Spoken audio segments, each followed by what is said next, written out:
Okay. Wow, I think obviously I didn't get the memo, as you can see. But it's amazing. This place is just magical, isn't it? Yeah. It's just magical because people find their expression. You guys are so free. It's crazy. I just thought, like, when people come in here and watching us online, there were 200 people watching us online today. I was thinking, it looks like you walked in here. If someone's new, I apologize. You might think that everyone's on LSD or something like that. But I assure you, and they're all very sober. And this is... Fiona said she won't apologize, but I thought I must. There's be one in the house, the two polarities, right? So, because you guys are a bit crazy, man. I mean, have you seen yourselves lately? Has anyone, have you ever done some self-reflection lately? Anyway, I mean, when Philip turns up like that, I can't say much, can I? He's one of my leaders. What can I say? What can I say? What can I say? Don't say anything. Yeah. Okay. Well, I decided to wear my Mihai outfit, my Karate Kid outfit, to hopefully give you some insight. But before that, we got the dream team. Are you ready? Yeah.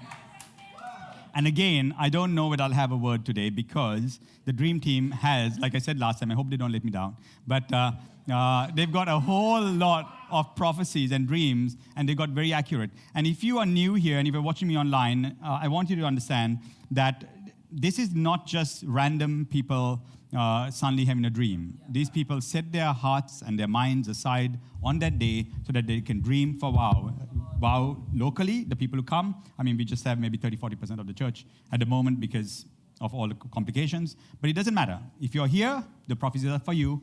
If you have friends at home, family at home, people at home watching, please acknowledge as they prophesy. I'll say, raise your hand if that's for you. And then after the prophecy is given, meet them after the meeting and get them to pray for you.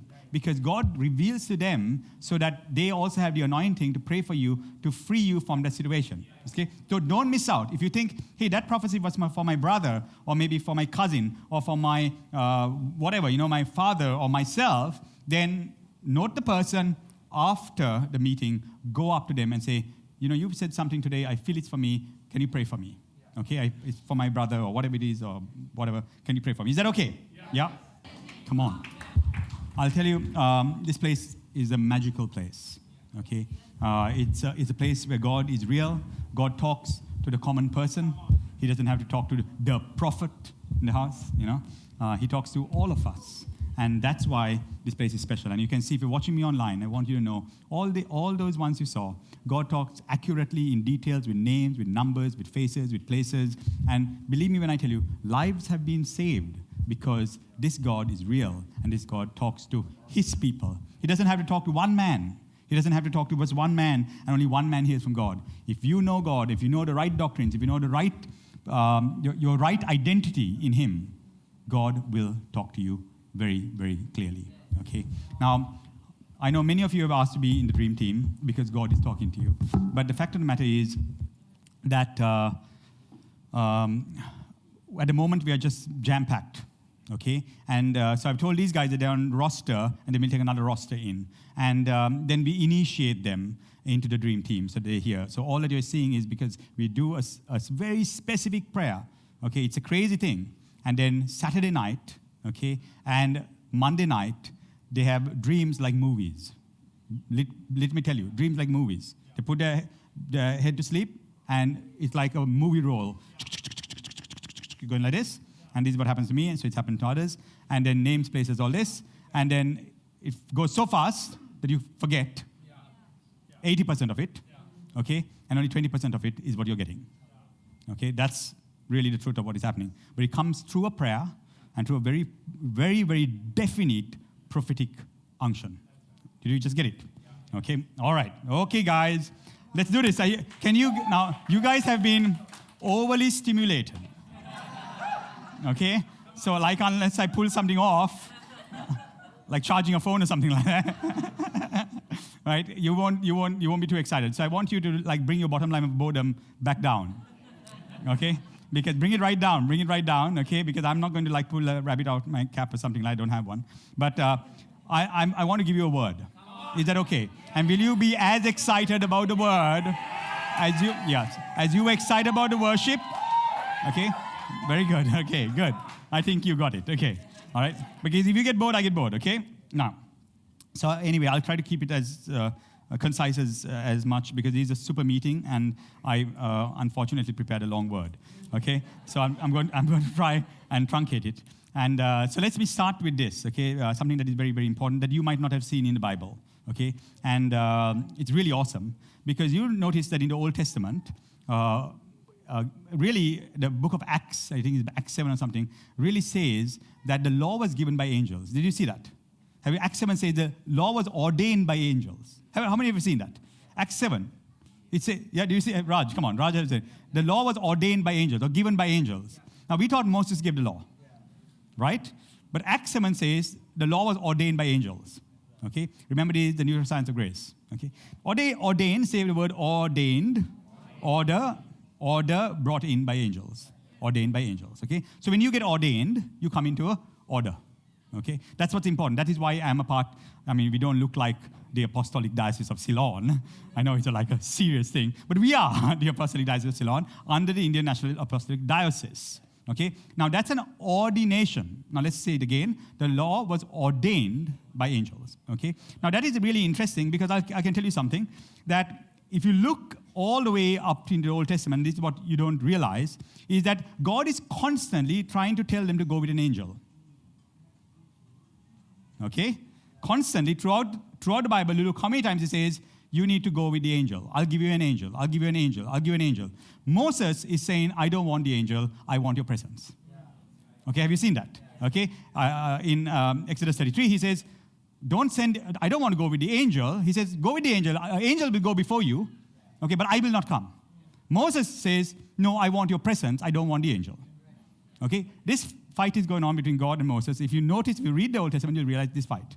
Okay, now, that is an interesting argument because the law is ordained by angels, okay? And I'm just going to read, I think in Exodus 33, a little bit of it, if you don't mind, just to show you why it's a bad deal to go with the angel at that time and why he didn't want to, okay? I'm just going to show you just a bit. Can we go in there? It becomes really interesting, okay? So Exodus 33, it says it like this, okay?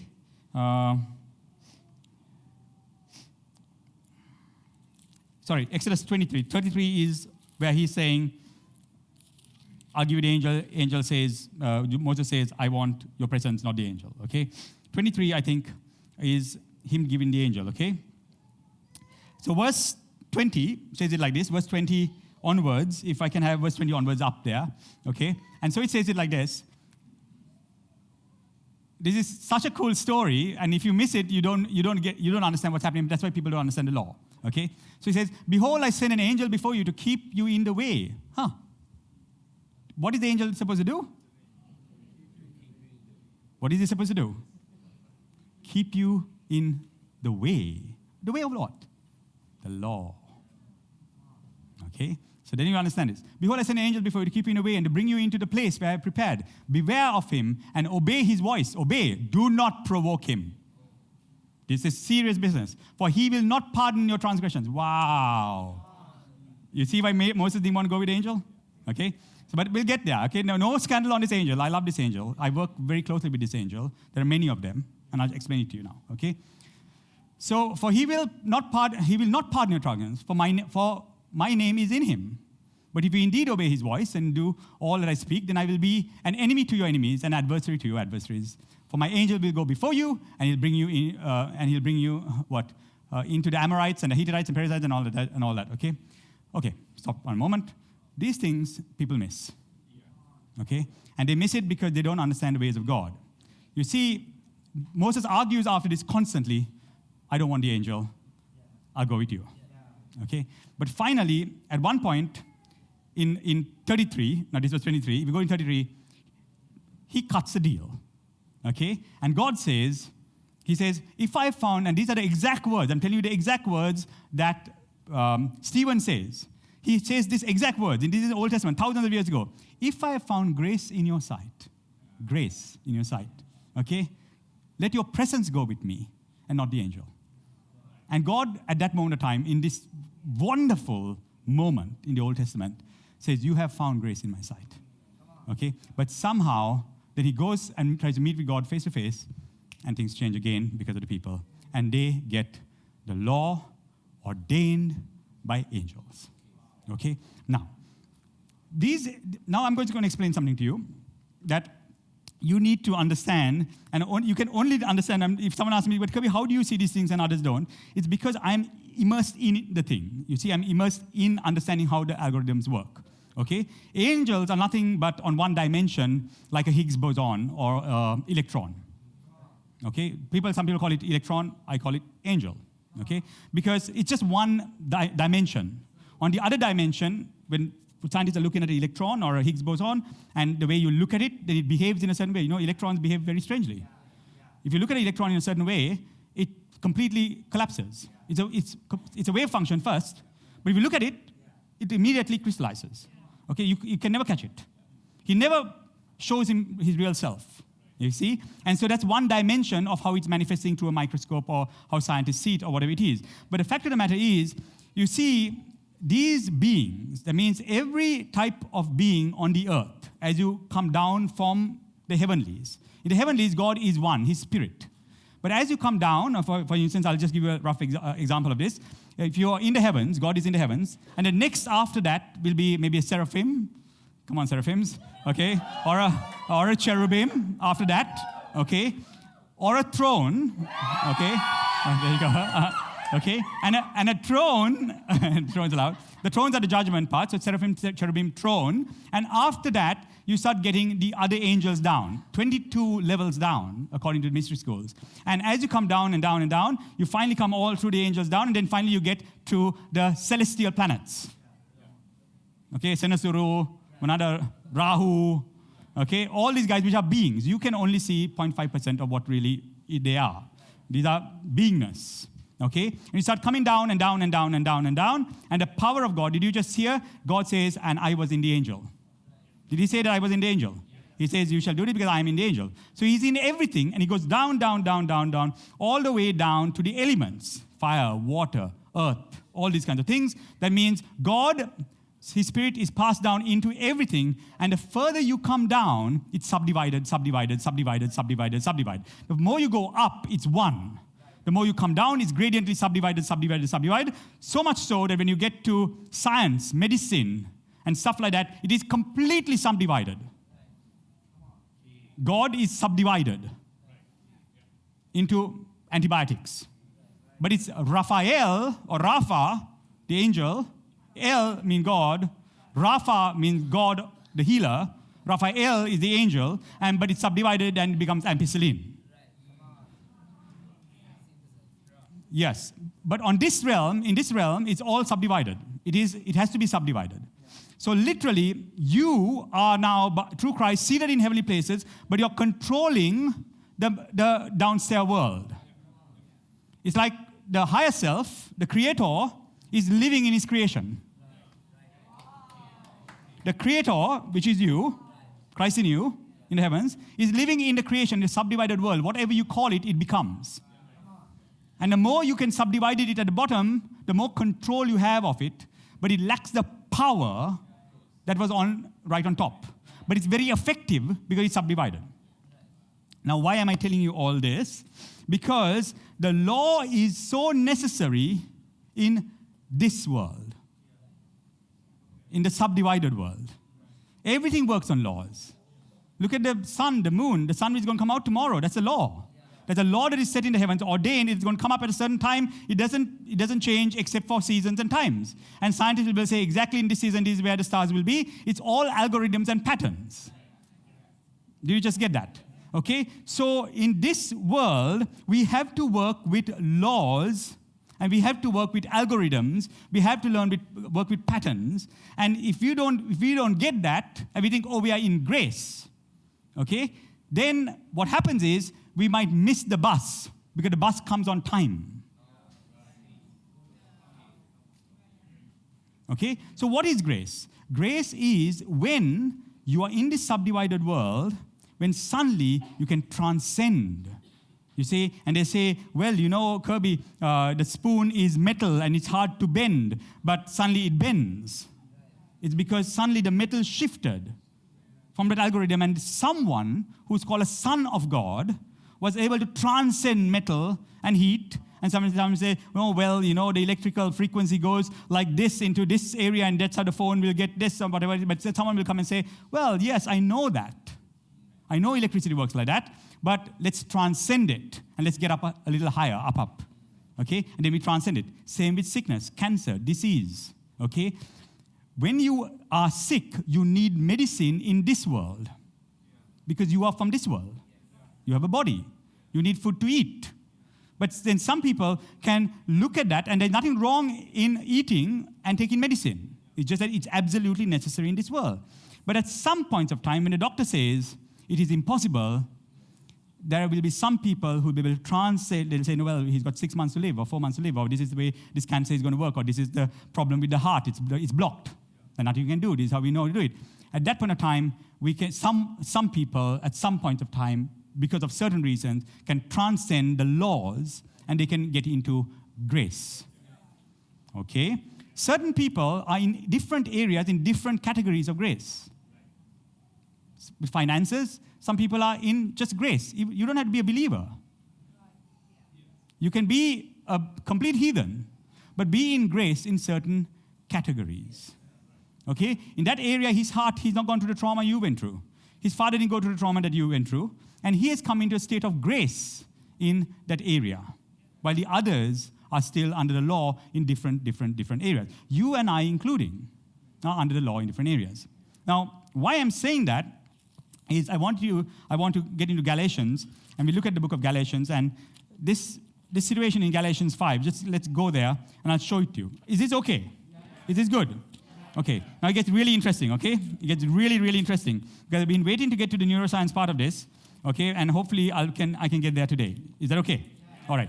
But little bits of it, okay? So, guys, why, when we come to the earth, let's go to Galatians 5, and we'll keep it up there. I'm going to read a bit of it so that you'd see where I'm trying to go with this.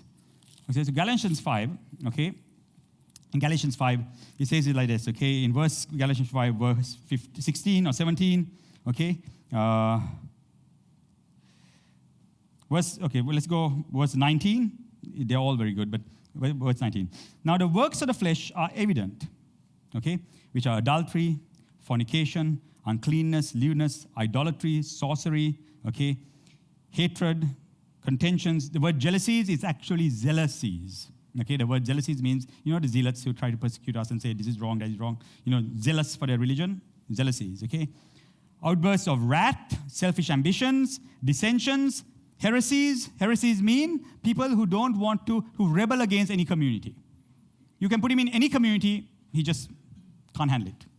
He just can't handle leadership, can't handle covering, so they call them heretics. I was once there, okay? Till I submitted myself to a bishop and to a person over me, you see? And then I got out of that problem, okay? Now, why am I telling you this, okay?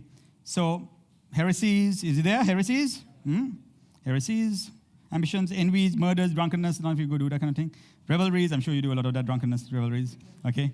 And of which beforehand I told you that these will not inherit the kingdom of God. Now, the kingdom of God doesn't mean heaven. It means dominion on the earth. Dominion, king. The king's strength, authority, you will not be able to inherit it. Now, watch this.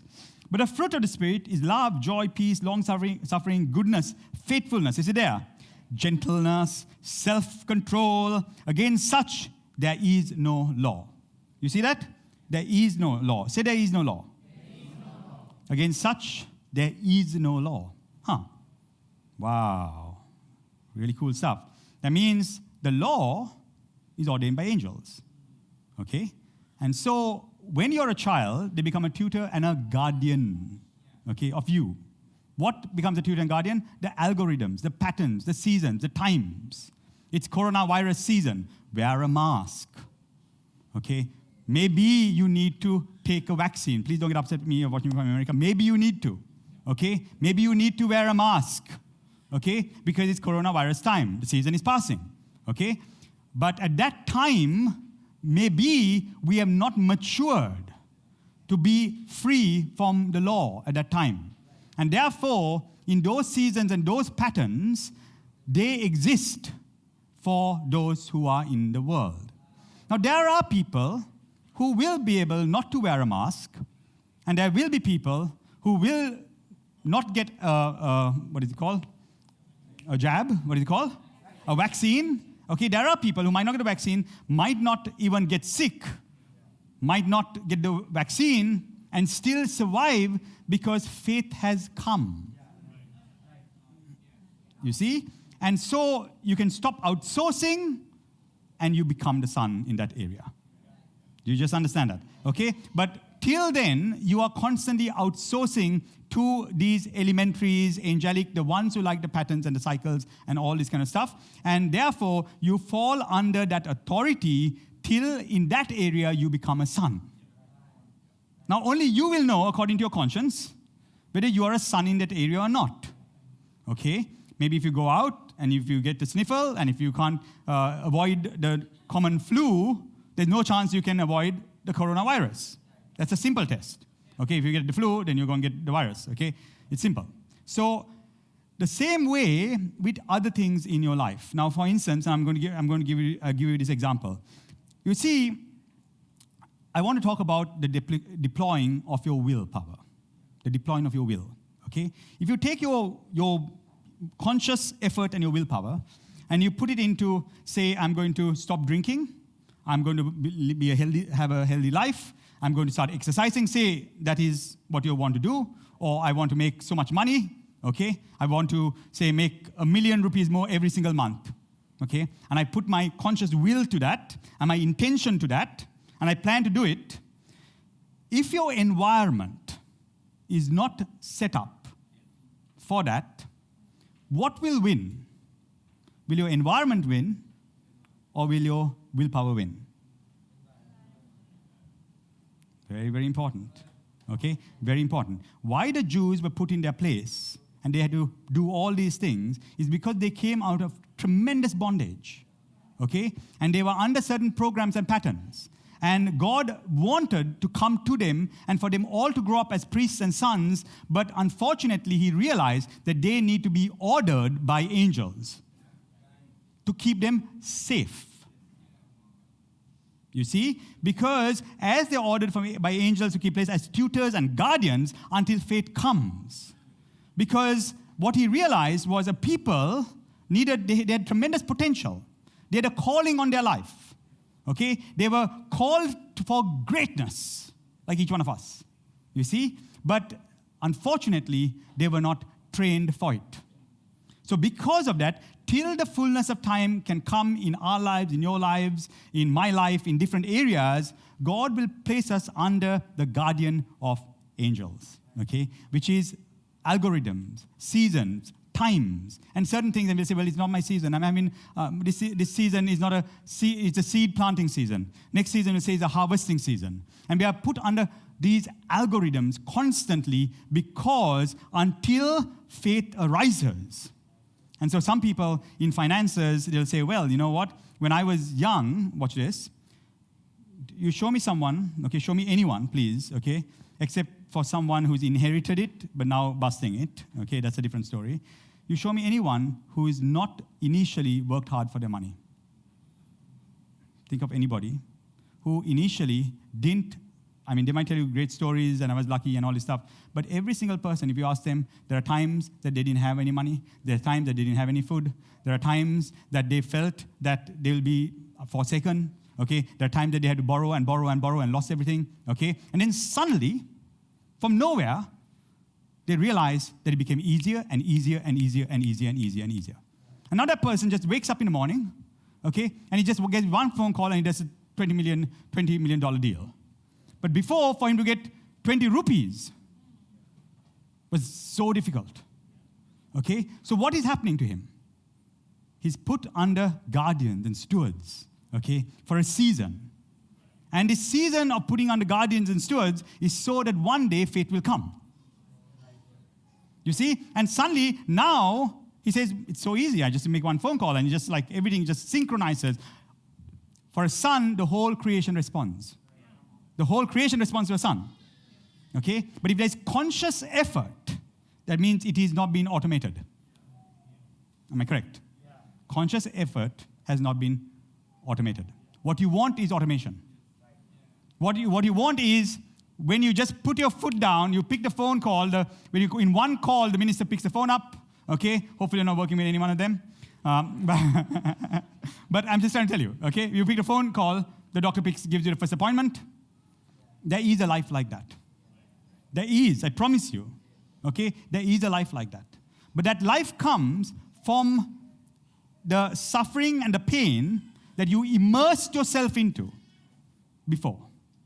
Okay? Now we'll say, but Kirby, that's normal. Everyone does it. Yeah, of course everyone does it because that's the algorithm of the world. Okay? So but once you have done that, it is then you will realize that you can now be free. Now, for instance, Fiona, she does not have to have a program in her environment like someone else would have to. She can get up at any time she wants and do a run, do a cycle, because she has given herself to the immersive experience of the law. The immersive experience of the law. No one has to tell me to meditate because that's what I do. I can do acrobats in meditation and all the signs, wonders, miracles, and all this kind of stuff because there was 10 years of my life that I immersed myself in this kind of stuff. Now, faith and grace has come. I don't do anything I teach you guys. That's the truth. I tell mystery school students, I'm going to teach you this, but I don't do any of this stuff. Like, why are you teaching this? Because I know that as you apply yourself to it, and you commit yourself to it, you will realize that suddenly the angel lets go and he frees you from the order. And he says, you are now a son. Okay? And you feel it. The grace comes on you. The order has been released and suddenly you're in grace. So why am I not in a Catholic church or the Anglican church or any other church like that? Simply because I've been released from that type of order.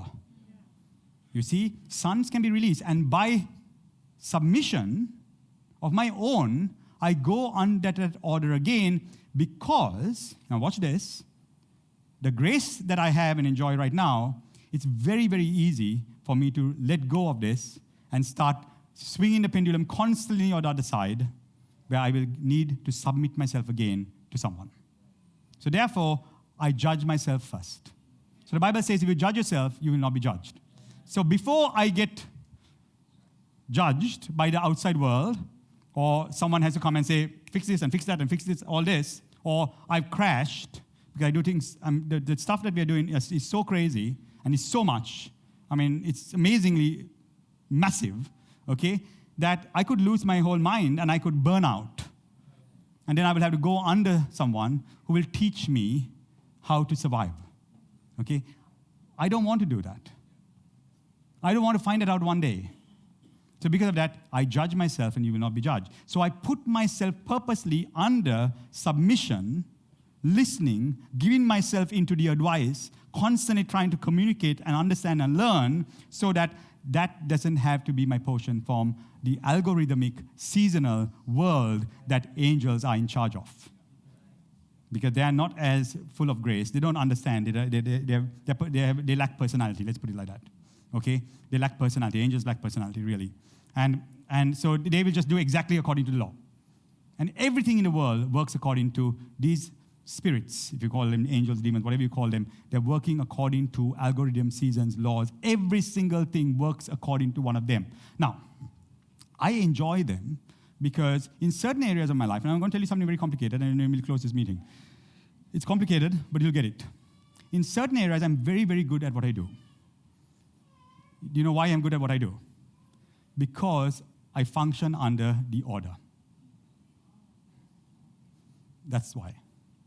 I function under the order. And you hear me say, I'm talking to you now from my ordination. You see? When I say I'm talking to you from my ordination, I'm talking to you from the angelic backing that will back me because I'm keeping the law in this area so well. You see? And the more you are able to use the law, and you can deploy the law, you can deploy the law in amazing ways. The law can be a catalyst. For instance, fasting is a catalyst. It's a law. I'm so good at it, but it's a law. Fasting is not grace. It's a law. But I use the law as a catalyst because I was in grace a little too much a couple of months ago. You see? And so when I want to get my health in order, I will immediately get into a regime of eating the right food and fasting and only eating vegetables from Monday to Friday and fruits. And then on of course, the weekends I go a bit crazy. But it's a law that I put in place. Tithing is a law. Tithing is a deployed catalyst. Because I know that if I don't tithe, I'm not asking you to tithe, but I tithe. Okay? Because I know, because of the favor and the money that I make in my life, just imagine if money is so easy. Like when people tell me they make money, I'm like, yeah, they're working so hard under the law to make it. I know that place. So I purposely put myself underneath the law. I know the place that is so hard to make money. I was once there, but I'm in grace now. You see? And so before I get back into law, what do? I make sure that on purpose I put myself under that law so that I can tithe. It is a catalyst. Some laws are catalysts. Some laws are deterrents. Some laws are just systemically inside of us that we need to change. But I'm trying to show you that certain laws are not bad. Exercise, getting into a schedule, is that a law or grace? It's a law. And we use it as a catalyst. There's nothing wrong in it. In fact, if you don't do it, the doctor will ask you to do it in a couple of years or months, depending on how young you are. Okay? Very interesting, huh? Studies. I'm studying neuroscience. I'm not sitting there studying neuroscience now and saying, sitting there and I go, neuroscience, come to me. There are prayers that I can do for angelic authority, but I have to read scientific papers. I have to study. I have to really do that. And I set my time aside so that I will come into grace. There'll be a time in all that I'm doing where I will be able to be completely free. But that doesn't mean that the pendulum doesn't swing that way again, okay? And I need to go back again. Law and grace, guys, is push and pull. It's a constant push and a constant pull. And you rather have a constant pull on you than you constantly pushing. Just imagine you're trying to climb up. Okay, and that's what conscious effort looks like, right? If you don't set your environment, conscious effort can look like you're constantly trying to push. That's why I told you, last time, that 35,000 decisions we make every single day. If you are to constantly, every day, make those decisions, it's going to be very hard for you.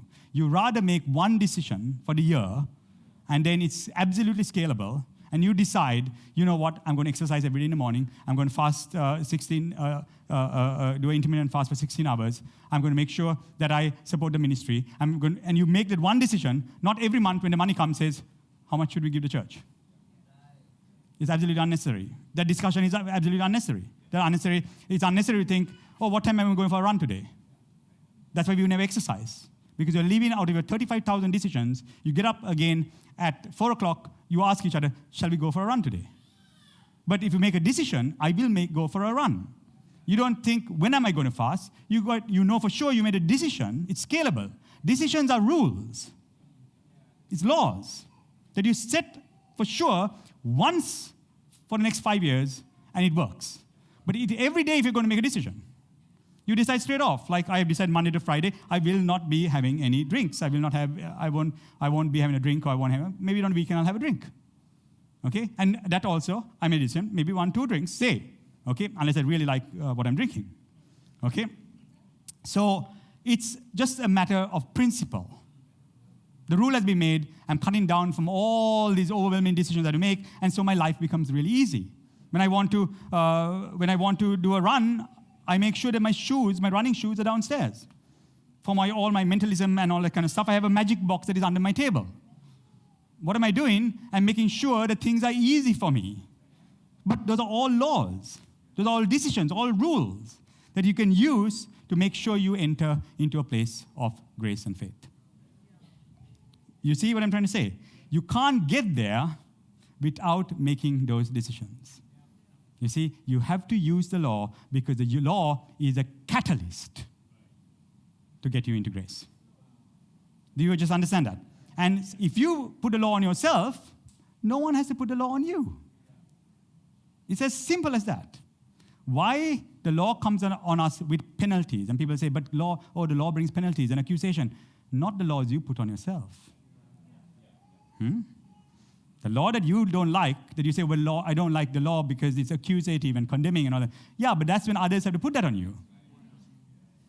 Before anyone had to tell you that you're too loud, before anyone had to tell you that you're rude, before anyone had to arrest you for driving fast, okay? Before anyone had to tell you that you were drunk that night. That sounds like accusation. That sounds like a law. But the Bible says very clearly, if you judge yourself, you will not be judged. If you deploy the law in the correct way over your life, I can tell you, you will come into grace. Because it's a tutor and a guardian that we use, deployed by angels, so that we can come into grace. In some areas of signs and wonders and miracles, I'm doing it through angels. Just to complicate this a little more for you. Okay? Some of the signs and wonders, I'm doing it through angels. And it takes a very stringent ritual for me to get that done. Okay? It comes from an order. And I get it done. In some areas, it's just no outsourcing. It's the Son of God, the whole creation responds. But I know where I need to get here and where I am here. And that's what you call the conscience. Now, I'm going to leave you with that. Get a lot more, and I don't want to tire you, but I'm going to get the final two prophecies from Roshit and Tamara. Please come up. Come on. Let's do this. Remember, angels love to see grace. They're excited to see it because they've never seen free will, because they work through algorithms and patterns. Okay? So when they see someone make a decision, even elements, even fire and water, when they say free will, they get excited because they've never seen it, and they learn free will from us. We learn the law and algorithms from them. You understand? The elements teach us about patterns and cycles. The water teaches us when it's going to gush, when it's going to rain. The wind teaches us patterns and cycles. Okay? Angels all work under this realm. And they wait to see freedom, free will, breaking out of it. And so when you break out of it, they get really excited. Okay? But it's push and pull constantly. Okay, guys.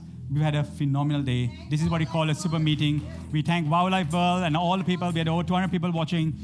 Thank you for being connected and being a wower. We bless you, and we'll see you on Sunday.